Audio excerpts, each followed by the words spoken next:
man. If you're wondering why I'm yawning, it's because it's getting warm in here. Today, the sun is out in full force in Washington State. And whenever that happens, this office heats up dramatically and becomes very stuffy. So I'm sitting in this office with very stuffy air, and it's making me yawn. I hate it. I don't like it at all. And let's see. So right now it's in the 60s. I'm lucky because tomorrow's supposed to be very warm, but I'm off. So I don't have to be in here. I won't be sweating it out. But today is supposed to be pretty warm too.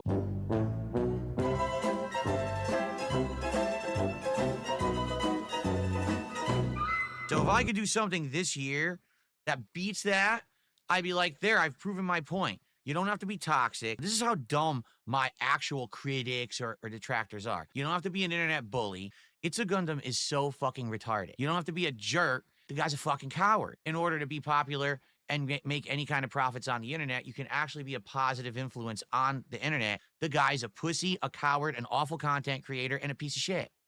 And not have to bring down others to be successful. And by the way, since we've been covering him, we've been promoting him in order for him to get more viewers than Phil, which now has worked.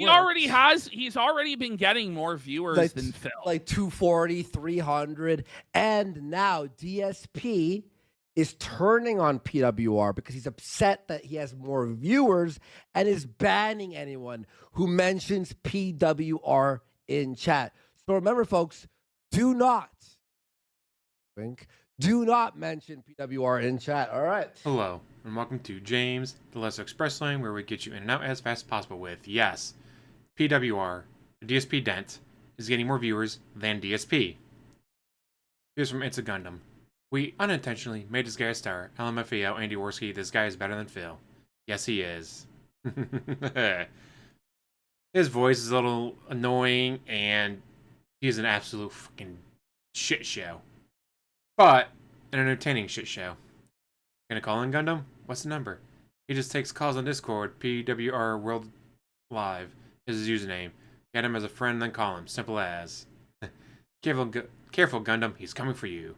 I saved the audio of him punching pillows pretending it was me. He has made it clear he would enemy if he given the chance. Of course he would. Stars born. Papa Gundam Kingmaker. Kino caught on to the dude hours before I did. No joke, this guy taking calls has that classic early 2000s public TV vibe. So much better than DSP. Which, I mean, there's a reason why there were so many early 2000s public TV shows. They were popular. We've been telling people nonstop to sub this guy, LMAO. So jokes. Get them in hell away from my career. Now has more viewers and made more money today too. He made more money than DSP? That's hilarious. Phil found. Yes, screw Ethan Ralph, dude. Get his name out of my chat. He is not a positive content creator. He's all about hate. He's political. He's garbage. You know, I don't know what bus stop Phil found him in, but he has no part of my content, so I don't want to hear about it. Like I said, his voice gets to me. I can't watch him, and that voice is just too much. I was like, oh, hey, I say good for him. I just hope he stops talking shit on you, you know, since you gave him his big break. This is what Phil could have been if he stayed with the Kino Casino.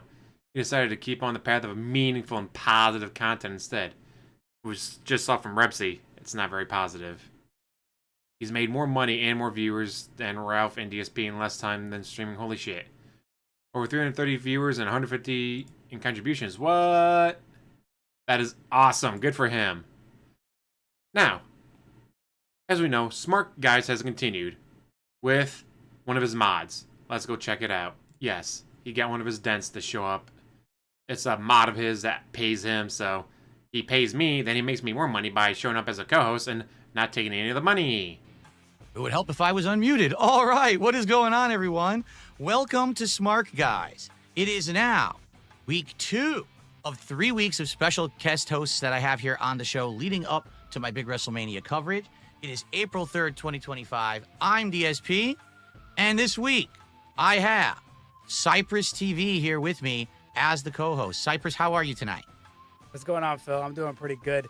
I see chat saying, I wish it was John Rambo, whatever. Look, if John Rambo showed up right now, I would give him the seat. I want John Rambo just as much as y'all. I mean, honestly. John Rambo is never gonna happen, unfortunately, for us all. He's still in the jungle with the full body camo on, hiding. No one has seen him for 7-8 years. Maybe one day he will emerge from the hell that is over there in Vietnam, but for... And call DSP a piece of shit. Yeah, we know. Now let's actually get to the end. Unfortunately for DSP, he's not hit the goal yet. Go ahead. They always latch on to something stupid. It's uncontrollable, these people. They're not the first. I've had this happen on... I've had trolls go after me. I've had videos made making fun of it. It's not really that big of a deal. To me, it's just funny. Like, it is what it is. Stupid. You got to latch on to something. I would make a teeth shirt. You know what I'm saying? Like, so bite my ass, bitch. I don't know. There you go. There you go. Right. Roll into it. Lean into it. Right. Yeah. So here's the thing, guys.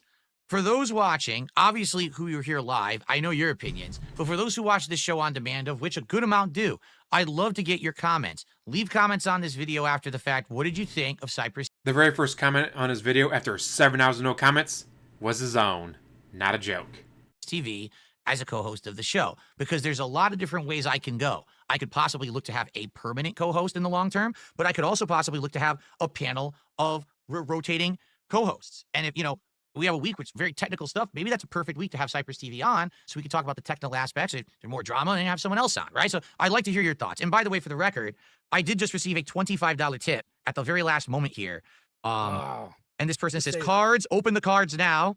So we are going to do a last second card unpacking live on the stream. MVP? Were they anonymous? It was anonymous, so I don't know who it was, but sounds like he made it up. And then you get to the very end. Oh, we couldn't reach you. I was home all day streaming. What are you talking about? I was home. I was send like an email or something. Right? Yeah, that's what they've always done. They were full of crap. Something happened. They just decided not to deliver. As you can see, he actually did get 150. Last second anonymous tips, guys. Totally saved the stream. Yeah, at first I was like, no, it's actually OIC, some other dent tipping behind the scenes. But the more it goes on, the more I'm thinking, DSP might be making these up. On the one hand, guys, I'm owning the trolls. I'm felting the trolls. It helps his ego. His ego so massive now that he's willing to hurt himself monetarily to own the trolls. Like, I only got $30 today, but with fake tips, I got 150. So that way I can own the trolls. And it's hard to say, is he really willing to hurt his pocketbook to feed his ego? What do you guys think? Nothing's dependable anymore these days. So anyway, all right. Including you, DSP. Well, ladies and gentlemen, I hope that you enjoyed tonight's edition of Smark. Guys, I want to say thank you, everyone, for those last-minute contributions, hitting the goal, that unpacking. By the way, wait a minute. I don't know. I think this is going to go full screen. But we hit the goal tonight, everyone. Yeah, that's super fucking annoying. I'm not doing it. So with that, guys, thank you for watching. As always, like, subscribe, comment down below, and have one hell of a day.